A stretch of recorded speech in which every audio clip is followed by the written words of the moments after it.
It's time for the Yoda Squirts podcast.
Squirt 20, welcome Squirt crew.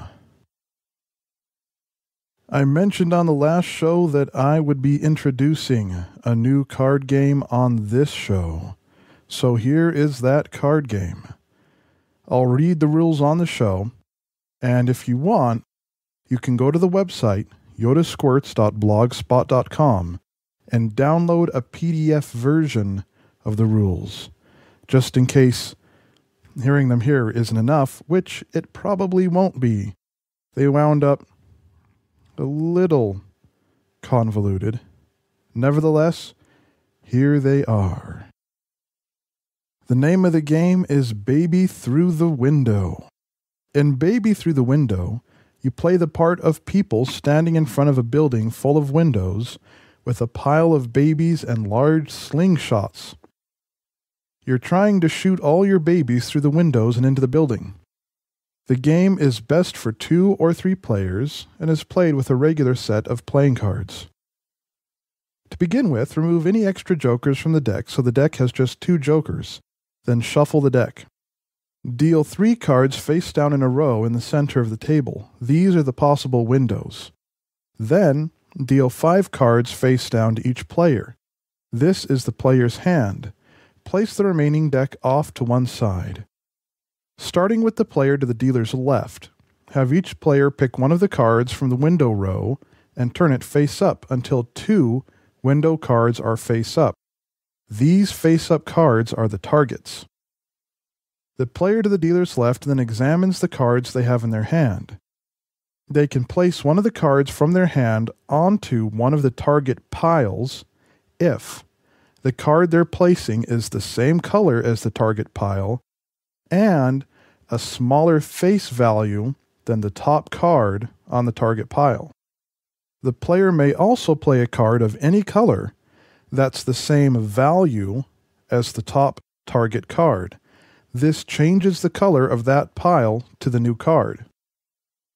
The player may play any card that's the same color as the top card on the target pile if the face value of the card is 1 more than the face value of the card on top of the target pile. A joker can be played on any target pile, and any card can be played on top of a joker.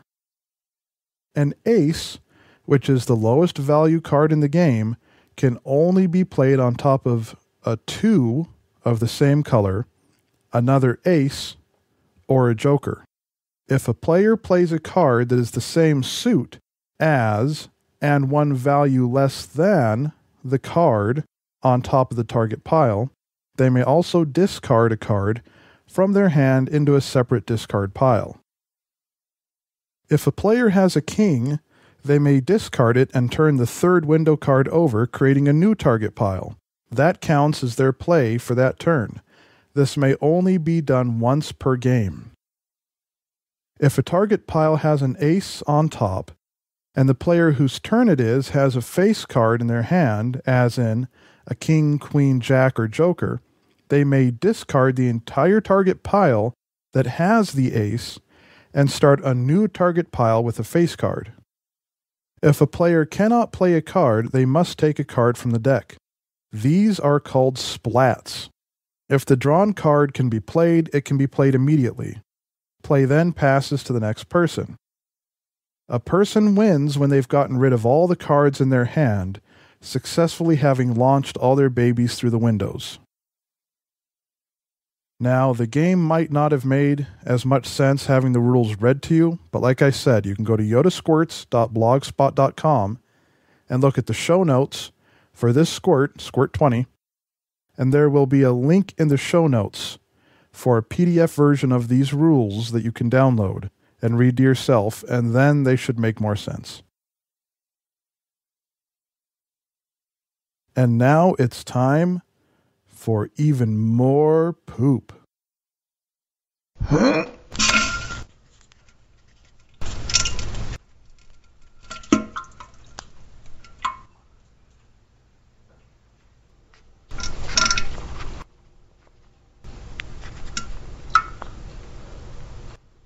Oh, Taco Supreme.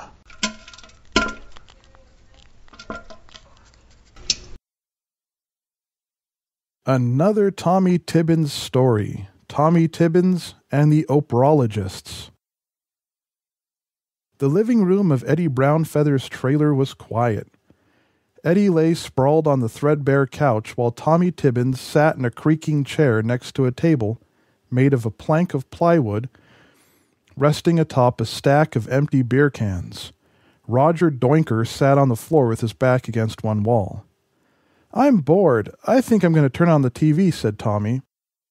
He reached to where the TV remote was laying on the sparse table. "It's all sticky," he said, holding the remote up. "Yeah, my mom likes to use that to masturbate," said Eddie.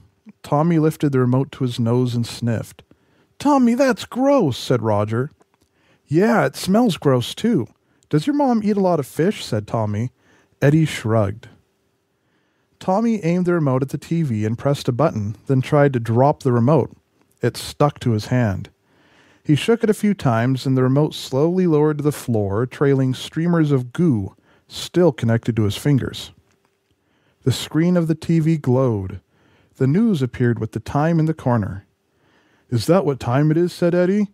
"We have to get to the Rubber Hole Stadium. The game's about to start." Tommy reached down and picked up the remote, flicked the TV off, shook his hand to drop the remote, scraped the goo off on the chair, and everyone hurried out the door. Excuse me a minute. Oh.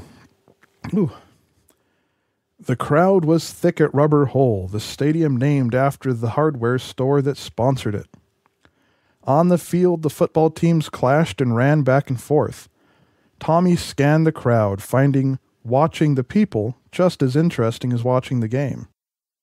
He noticed that when people needed to go to the bathroom, they just pulled down their pants, spread their legs, and peed between the bleachers. His gaze followed some of the pee down between the bleachers and saw two middle-aged women standing below them, their faces upraised with their eyes closed.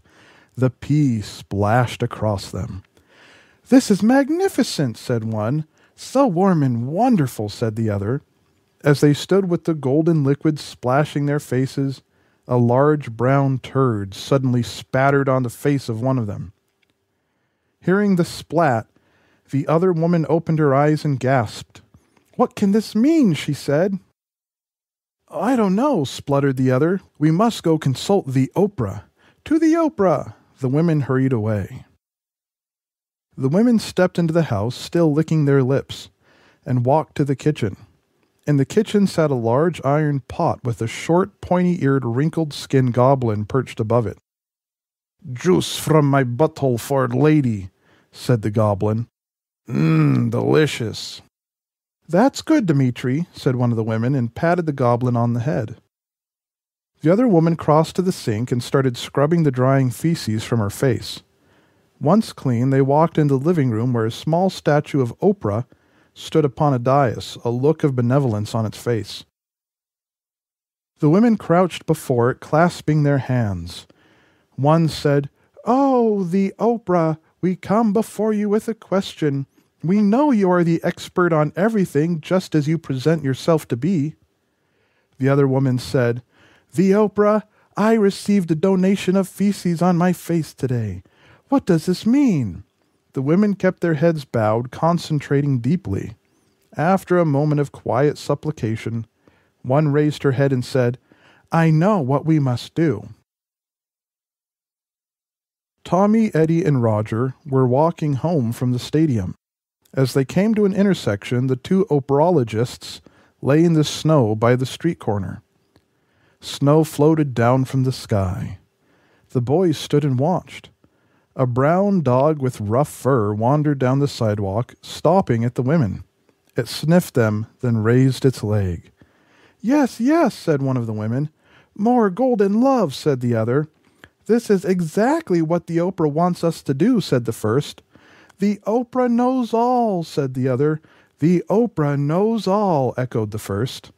The boys watched them for a moment more before Roger suggested, Let's go to Squeegee Burger. The other boys shrugged, and they all walked off. Oh, my German butthole. And that is Yoda Squirts, Squirt 20. Email the show at yodasquirts@gmail.com. Visit yodasquirts.blogspot.com. You can actually send MP3s if you record yourself on your computer or maybe on your cell phone. And you can send that as an MP3 to the email address to have it played on the show. Also, don't forget to go to iTunes and leave us a good review if you want to help the show out. And join us next time for more Yoda Squirts. Blah, blah.